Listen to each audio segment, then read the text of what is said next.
Mga kabiyaya, ito pala si Moon.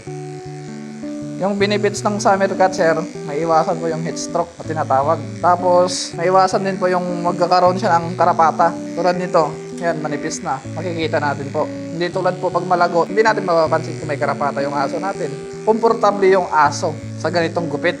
Lalo na po pag mainit ang panahon. Dapat pag-groom natin sa ating nangalagang aso po, monthly. Para po mamimintin natin po yung balahibo nila. Hindi lang balahibo po, pati po kalusugan po ng aso po. Tulad po nito, summer cat. Hindi lang po usually talaga ginagawa natin dahil mainit ang panahon ngayon, kailangan natin ng summer cat. Minsan po, pag may mga condition po yung aso natin tulad ng hot spot rashes or may kagat ng kuto, kailangan din natin po yung summer cat. Thank you for watching. Book your next grooming here at Paw Shop by Biaya. 100% of our proceeds go directly to Biaya Animal Sanctuary.